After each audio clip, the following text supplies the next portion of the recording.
Is the Toronto Blue Jays' aggressive chase for Raisel Iglesias nothing more than a pathetic overreaction to our World Series choke, a short-sighted splurge on a 35-year-old closer whose proven 29 saves mask a history of inconsistency and injury risks that won't fix our bullpen systemic rot, but instead drain our budget and leave us exposed in another October flameout?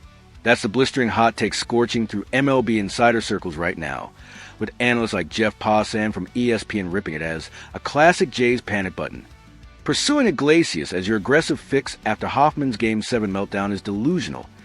His 3.65 ERA last year and career 3.55 mark scream average, not elite. And dropping $17.6 million on a guy who's blown 10% of his save chances since 2020 is how teams like the Phillies wasted money on relievers, only to watch their pen implode. Again, Toronto, wake up! This ain't the savior. It's a trap that'll handcuff your offseason and waste Vladdy's prime. Welcome back to Blue Jays Nation, your unfiltered torch for the raw, unsparing truth in pinstripes and maple leaf fire. I'm your host, unleashing the fury this rumor deserves. Today, November 17th, 2025, we're eviscerating the buzz that has us actively pursuing Raisel Iglesias, the veteran closer who's opted for free agency after a little stint with the Braves, dismantling why the supposed insurance policy against bullpen collapses is a mirage of hype that overvalues his saved totals, squanders our financial flexibility amid Bo Bichette's looming extension, and distracts from the comprehensive rebuild our relief corps desperately needs to finally capture that elusive World Series after last season's Game 7 nightmare, where Jeff Hoffman served up a season-ending homer to Miguel Rojas, and our pen posted a brutal 5.68 ERA across the series. This isn't about hating on a solid pro like Iglesias. It's about brutal honesty, betting on a 35-year-old Cuban righty with a fastball that's lost zip down to 94 miles per hour from his 97 miles per hour peak, and a slider that's been hittable .245 opponent average last year, is like patching a sinking ship with duct tape, a move that reeks of Ross Atkins' reactive style, rather than strategic genius, especially when our $245 million payroll is already stretched and rivals are snagging true game changers. Let's charge and shred the illusions and lay out why Atkins must kill this pursuit before it torpedoes our 2026 hopes. Because in Jays Nation, we've hyped enough reliable arms that wilted under pressure. It's time to demand a bullpen that dominates, not one that merely survives. Or we'll be left lamenting another, almost season while the Dodgers and Yankees hoist more hardware. Let's cut to the smoke right away, because this rumor that exploded today is being spun as the aggressive first step in our offseason redemption arc. But a closer look reveals it's built on shaky foundations of desperation and overestimation that could haunt us far more than Hoffman's World Series would ever did.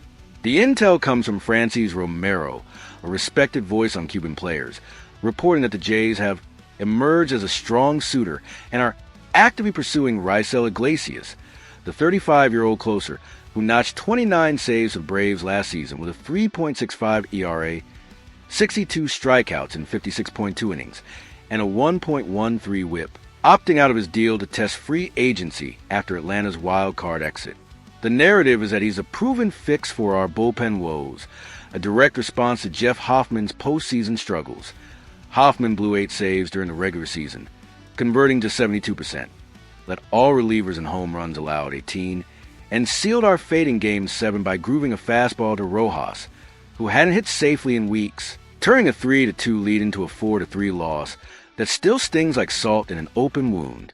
Insiders praise Iglesias for his consistency, noting he's tallied at least 25 saves in 4 of the last 5 years, skipping 2022 due to injury, with a career 3.55 ERA and 12.1 K/9 that could stabilize our late innings, where we ranked 20th in relief ERA at 4.22 and blew 28 saves overall. The financial angle is touted as a steal. Spotrac projects a 2-year, $17.6 million deal, $8.8 million AV, affordable enough to pair with Bichette's projected $200 to $250 million extension and leave room for other moves, positioning him as a second-tier bargain below elites like Edwin Diaz but above mid-tier options. It's framed as aggressive play to ensure our hunger post-series translates to action, giving us an experienced duo, if paired with Jordan Romano, 2.90 ERA last year, but limited to 15 appearances due to elbow issues. But here's where the hot take ignites like a hanging slider over the plate. This pursuit is desperate delusion, overhyping Iglesias' save numbers while ignoring his red flags, like a 4.15 ERA in the second half last year when fatigue set in, or his injury history. Missed most of 2022 with shoulder strain and parts of 2023 with forearm tightness, making him a risky bet at 35 in a role where velocity and durability are everything. Passing to evisceration nails it. Iglesias is fine for a contender's pen, but as your big aggressive ad? Laughable. His 29 saves came with a .228 bob-up luck factor, and against playoff caliber teams last year, he posted a 4.50 ERA. Jays need a full overhaul, not a single safe vet who'll regress and leave you exposed like Hoffman did. It's a brutal truth. Our bullpen's collapse wasn't just Hoffman. It was systemic, with a 1.32 whip 18th in MLB, and 4.5 walks per 9 25th. Issues Iglesias command 2.7 BB/9 last year. Might help but won't solve alone, especially in the AL East where bats like Judge and Soto feast on fading heat. Building on that, the second pillar of the scorching critique is that Iglesias' projected bargain contract is a financial trap in disguise, an affordable illusion that ties up mid-level money in a volatile asset, while our real needs, like extending Bichette and bolstering starting depth, demand bolder allocations, highlighting how this move prioritizes stopgaps over transformative upgrades in a market where reliever deals often bust spectacularly. At $8.8 million AAV for 2 years, it sounds like a steal compared to Diaz's rumored $20 million demands, but factor in Iglesias' age and decline. His fastball velocity has dropped 3 miles per hour since his 2019 peak with the Reds, and his strikeout rate dipped to 9.9 K/9 last year from 12.5 in 2021, and you're paying premium for past performance, not future-proof. Our payroll is projected at $260 million for 2026, with Guerrero's $28 million hitting, and Bichette's extension potentially adding $25 to $30 million AAV, leaving little wiggle room under the luxury tax threshold. Sinking $17.6 million into Iglesias means skimping elsewhere, like not pursuing a high upside reliever trade for Devin Williams, under control at $7 million with a 1.83 ERA last year, or signing a depth starter like Nathan Eovaldi to address our rotation's 4.38 ERA, 22nd in MLB. The controversy boils over on MLB Now, where Brian Kenny blasts, "This is false economy. Iglesias' 29 saves look shiny, but he blew 5 last year, 85% conversion league average. And at 35, he's one tweak away from the IL. Jay should allocate that cash to 2 arms like Tanner Scott, 1.75 ERA, free agent at $10 million, and a prospect swap. Building depth instead of betting on one vet whose security is as reliable as Hoffman's fastball in Game 7. Comparison sting. The Astros won in 2022 with a committee pen, 3.94 ERA, costing under $20 million total, while we spent $25 million on relievers last year for middling results. Iglesias would be our most expensive bullpen piece ever, yet his playoff track record is spotty for .50 ERA in 10 appearances lifetime, including a blown save in 2021. The hottest takes on Twitter are unanimous. Atkins chasing Iglesias is admitting your pen is broken, but fixing it with duct tape. His second-tier status means he's not elite, and $17.6 million could buy real depth like re-signing Yimi Garcia and adding a lefty specialist. It's a damning point.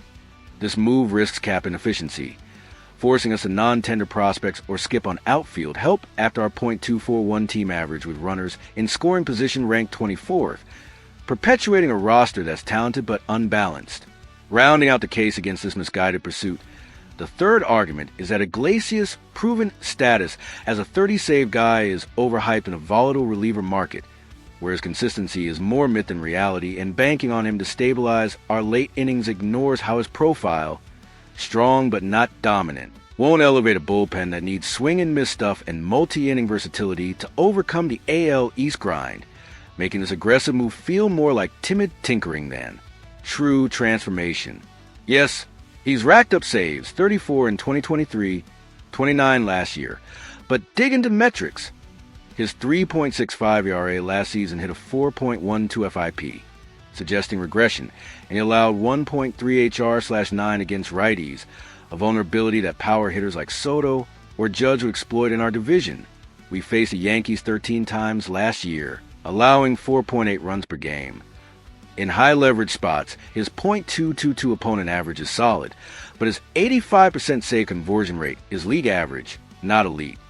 Compared to Josh Hader's 90% or Kenley Jansen's 88%. The article positions him as a safe bet in the second tier with Williams and Helsley, but that's code for not top shelf. And in a postseason where our pen faced 45 high leverage innings and wilted 5.68 ERA, we need a closer who dominates, not one who's reliable but hittable. The hot take from the Athletics bullpen experts is blistering. Iglesias isn't the insurance Jays need. His slider has lost bite, with rate down 5% since 2022, and pursuing him after Hoffman's blowup is like replacing a lemon with a slightly less sour one.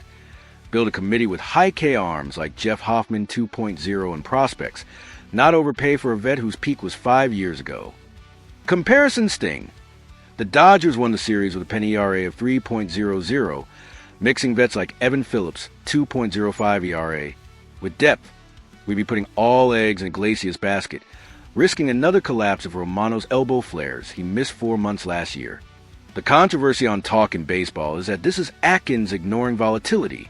Relievers bust 40% of the time. Iglesias' age and $8.8 million AAV make him a high-risk bargain, especially when Devin Williams is available via trade for controllable cost. It's a damning critique. Our bullpen ranked 18th in strikeouts, 9.2 K/9, and Iglesias' 9.9 won't spike that, leaving us vulnerable in tight games. Projecting ahead, if the Blue Jays succumb to this Iglesias hype and sign him as our aggressive bullpen savior, it could lock us into marginal improvements that perpetuate our close but no-ring curse, draining mid-level funds or average production while Bichette's extension looms, potentially dropping our World Series odds from 14% to 10% per Fangraphs if regression or injury hits, and our lack of depth exposes us in the grind, leaving us regretting the safe play as fans watch another. October exit. Models from Baseball Prospectus project Iglesias at 1.2 to 1.5 WAR next year, adding 1 to 2 wins at best, but reliever aging curves are steep. His value could by year 2, turning $17.6 million into dead money that forces skimping on rotation help. Our starters ranked 22nd in ERA at 4.38, or outfield upgrades after ranking 19th in runs scored, 4.4 per game. The implication is dire, stagnation, with another playoff choke blamed on late-inning lapses as rivals build versatile pens. Instead, pivot to smarter aggression. Trade for Williams at lower cost. Sign Scott for $10 million. And use savings for a bat like Anthony Santander to boost offense. This rumor's hottest condemnation is its reactive settling. Quash it to forge a championship bullpen. In torching this Raisel Iglesias pursuit, we've exposed it as an overhyped distraction that risks our future without solving the present, reaffirming that true contention demands depth and dominance, not proven averages. But that's my blistering take. Iglesias is a trap. Is this a bullpen boost or a bust waiting to happen? Ignite the comments with your takes below. Smash like if this fired you up, and subscribe for more scorching Blue Jays breakdowns. Let's fan the flames.